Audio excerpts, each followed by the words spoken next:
Pemirsa, hingga saat ini terdapat 3 peta koalisi dan 3 baca pres untuk maju dalam kontestasi Pilpres 2024. Nama-nama yang diperhitungkan layak mendampingi para baca pres semakin muncul ke publik. Lalu apakah peran bakal calon wakil presiden menjadi signifikan untuk menentukan kans pemenangan para calon? Berikut apa kata fakta.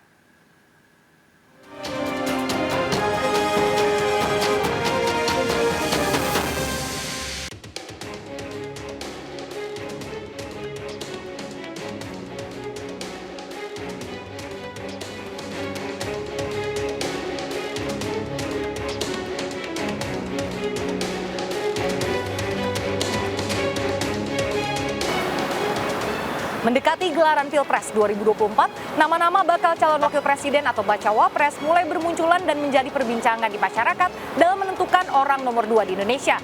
Nama-nama tersebut mulai dari menteri, kepala daerah, hingga ketua umum parpol. Lalu, apa kata fakta? Nama Erick Thohir begitu didamkan lantaran elektabilitasnya yang tinggi di hampir setiap survei. Menurut survei LSI periode Juli 2023, elektabilitas Erick Thohir di 18,5%, lalu disusul dengan Ridwan Kamil di 16,6%. Selain itu ada Sandiaga Uno di 11% dan Agus Harimurti Yudhoyono di 10%.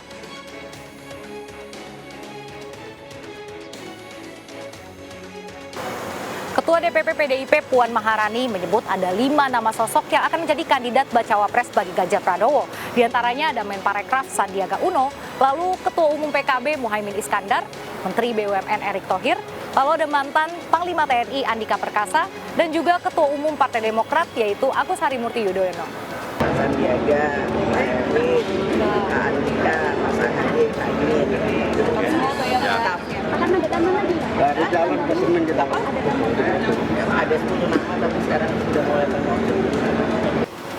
Waketum Partai Gerindra Rahayu Saraswati mengatakan nama-nama bacawa pres Prabowo Subianto masih dalam pembahasan internal.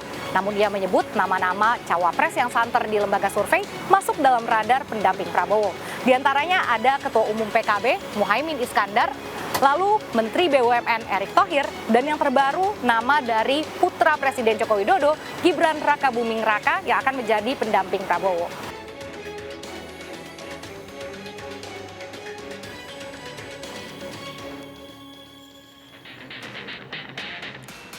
Hingga kini Prabowo masih melakukan pendekatan politik, salah satunya ke PSI.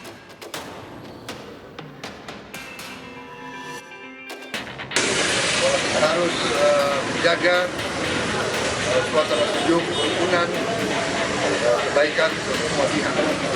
Indonesia sudah berada di jalan yang benar dan kita akan teruskan. Dan dengan kebersamaan, dengan kesejukan, kerukunan, kita akan capai. Nama-nama bacawa pres Anies Baswedan juga perlahan muncul ke publik. Di antaranya Ketua Umum Partai Demokrat Agus Harimurti Yudhoyono, Menparekraf Sandiaga Uno, Gubernur Jawa Timur Hovifah Indar Parawansa, lalu ada nama mantan Gubernur Jawa Barat Ahmad Heriawan, lalu juga ada nama Putri Presiden keempat Abdurrahman Wahid yaitu Yeni Wahid, selanjutnya ada Presiden PKS Ahmad Syaiqo, lalu Ketua Majelis Syuro PKS Salim Segaf Al-Jufri, Gubernur Jawa Barat Ridwan Kamil, dan yang terbaru ada nama mantan Menteri Kelautan dan Perikanan Susi Pujiastuti. Nanti kepleset kalau ada spill. Bapak soal Bu Susi yang didorong jadi cawapres Bapak gimana Pak tanggapannya Pak? Semua masih ya ginilah, pada waktunya nanti diumumin. Lalu bagaimana potensi nama-nama bacawa pres jika disandingkan dengan ketiga capres?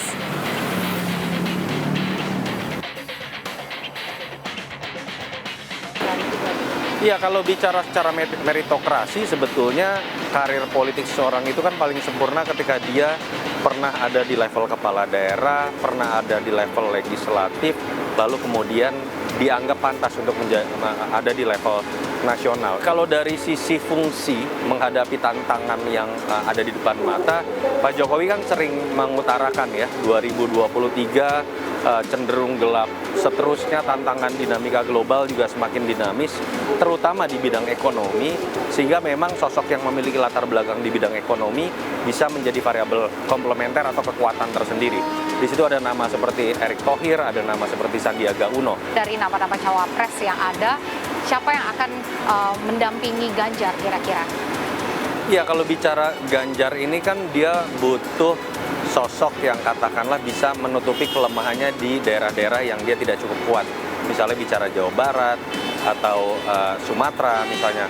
Dalam konteks menjadi variabel komplementer, di situ bisa muncul nama Ridwan Kamil ketika dia kuat di Jawa Barat, atau misalnya Sandiaga Uno yang bisa menutupi kelemahan Ganjar misalnya di daerah Sulawesi ataupun di daerah Sumatera. Dengan pendekatan lain bisa juga misalnya Ganjar berpasangan dengan sosok yang mungkin tidak bisa menjadi variabel komplementer tapi menambah daya ledak baru, misalnya ketika kemudian berpasangan dengan Mahfud MD misalnya, atau kemudian dengan Caimin ketika bisa kemudian memperkuat basis dari Ganjar yang sudah kuat di Jawa Tengah dan Jawa Timur sehingga kemudian menjadi semakin solid. Lalu bagaimana potensi bakal cawapres yang akan dipilih oleh Prabowo? Prabowo ini kan sebetulnya kalau kita lihat dari sisi pengalaman kekalahan beliau dalam 2 pemilu sebelum, beliau membutuhkan orang yang kuat di Jawa Timur.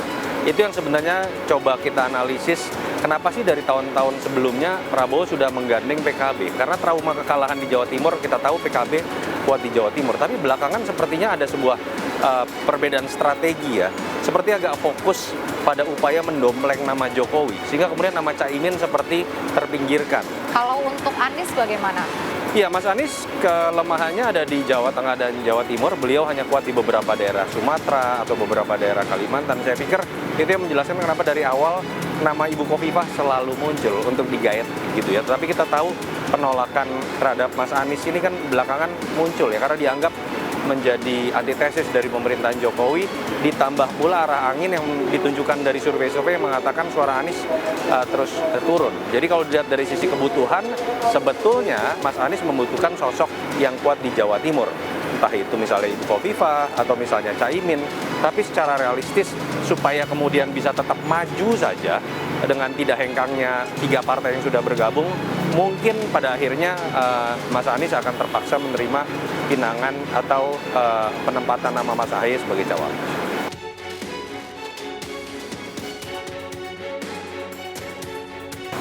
Hingga kini dari 3 nama capres, belum ada yang menentukan siapa yang akan mendampingi mereka untuk maju di Pilpres 2024. Lobi-lobi politik pun masih terus berjalan. Namun siapapun pasangan capres dan cawapres yang akan maju, tentunya harus dapat membawa masyarakat Indonesia lebih sejahtera. Saya Reza Nadia dan Rian Kaputra serta juru kamera Raga Firdaus. Sampai jumpa di Apa Kata Fakta selanjutnya.